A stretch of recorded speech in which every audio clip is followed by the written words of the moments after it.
Donc, Monsieur le garde des Sceaux, est-ce qu'on peut avoir des éléments? Il sera complété par le ministre de l'Intérieur sur ces questions. Je vous remercie, Monsieur le Premier ministre. Pour répondre à la question qui a été posée, je vais essayer de le faire en 2 ou 3 temps. Le premier temps, je voulais juste rappeler que dans cette affaire opposant le sieur Ousmane Sonko à la demoiselle Adji Sarr, la justice a été dite. Malgré les menaces sur la justice, malgré les intimidations, malgré les injures, malgré les menaces, la justice a pu être dite, l'État est resté debout et les juges ont été courageux et ont dit ce qu'ils pensaient être le droit.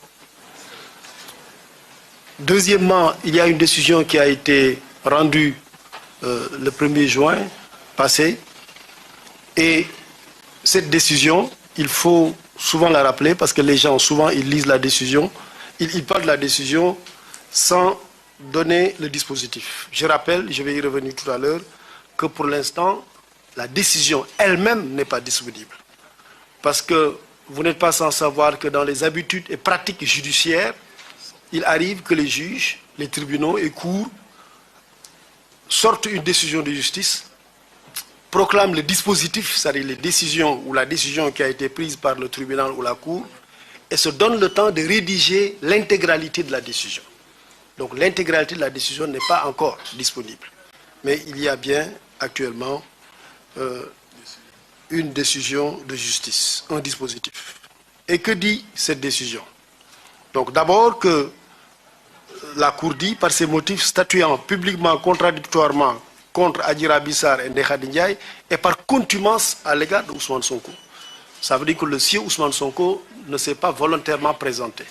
Et en droit, quand ça arrive, vous êtes condamné par contumace. Et on connaît les conséquences de la contumace. Notamment que le contumax ne dispose pas du droit à formuler un appel et que le contumax aussi est déchu, fait l'objet de toutes les déchéances. Dans le fond maintenant, qu'est-ce qui a été décidé? La Cour dit acquitte Ndeye Khady Ndiaye du chef de complicité de viol et de diffusion d'images contraires aux bonnes mœurs. Acquitte Ousmane Sonko du chef de menace de mort. Déclare Ndeye Khady Ndiaye coupable d'incitation à la débauche. Disqualifie les faits de viol reprochés à Ousmane Sonko en corruption de la jeunesse, le déclare coupable de ce chef. Disqualifie les faits de viol reprochés à Ousmane Sonko en corruption de la jeunesse. Donc il n'y a pas d'acquittement pour le viol. Ça, je veux que ça soit clair.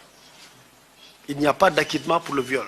Ce qu'il y a, c'est une disqualification des faits de viol en corruption de la jeunesse.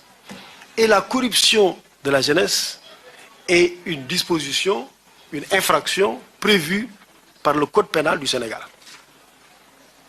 qui prévoit que toute personne peut faire l'objet d'une condamnation pénale lorsque il est auteur d'atteinte aux mœurs, donc lorsqu'il attente aux mœurs par corruption de la jeunesse ou incitation à la débauche. Oui, ici, il n'y a pas d'acquittement par le viol, c'est une disqualification des faits de viol en corruption de la jeunesse, premièrement. Deuxième précision, ce chef d'accusation, le fait de demander qu'on poursuive pour pratique corruptive de la jeunesse, était bien visé dans l'ordonnance qui a saisi la chambre criminelle du tribunal de grande instance de Dakar. Le juge d'instruction, dans son ordonnance qui renvoie Ousmane Sonko devant la chambre correctionnelle, avait visé les faits de viol, donc poursuite pour viol, menace de mort, etc. et corruption de la jeunesse.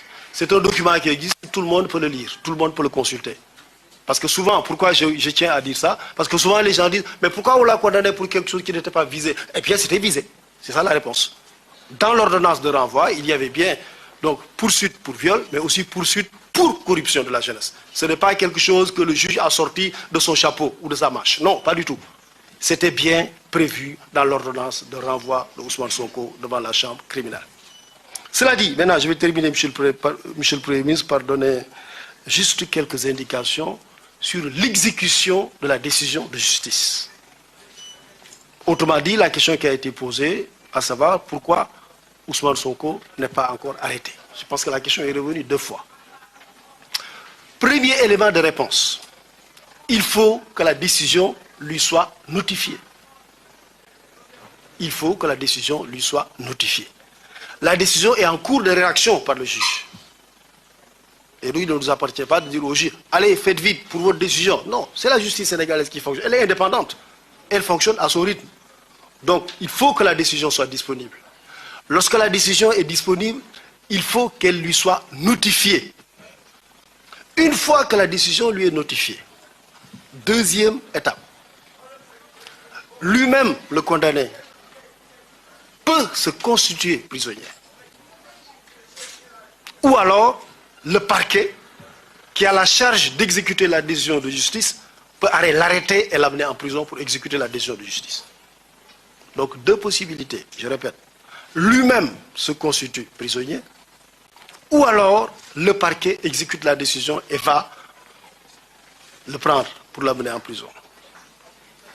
Troisième élément, une fois que lui-même se constitue prisonnier, ou que le parquet aille le quérir pour le mettre en prison, il a 10 jours pour acquiescer à la condamnation. 10 jours pour donc dire je suis d'accord avec la condamnation, ou alors contester la décision. Contester la décision en disant que je ne suis pas d'accord avec cette décision. Auquel cas, il peut être rejugé par la même juridiction, voire la même composition. Autrement dit, les mêmes gens qu'il avait jugés, les mêmes magistrats, je ne dirais pas gens, les mêmes magistrats, la même composition qu'il avait jugé, peut le rejuger. Tout comme des magistrats de la même juridiction peuvent le rejuger. Ce qu'il faut entendre ici, c'est que c'est une sorte d'opposition. Ce n'est pas l'appel, ce n'est pas la cour d'appel, non, c'est la même juridiction qui le rejuge. Pourquoi? Parce que s'il se constitue, ou si lorsque la peine est exécutée et que lui-même dise je ne suis pas d'accord, la décision de contumace tombe. Et lorsque la décision de contumace tombe, il est rejugé. Et lorsqu'il est rejugé, évidemment, il peut y avoir une confirmation du premier jugement ou une infirmation du premier jugement. Donc voilà juste, Monsieur le Premier ministre, les quelques éléments de réponse que je voulais donner à la question de savoir pourquoi il n'a pas encore fait l'objet d'arrestation. Je vous remercie. Je vous remercie.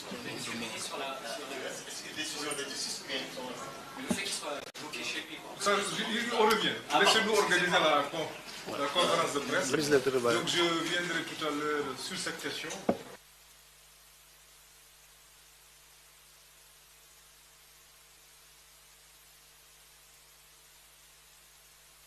Ou de blessés, j'en ai parlé dans mon propos liminaire. Monsieur le ministre de l'Intérieur.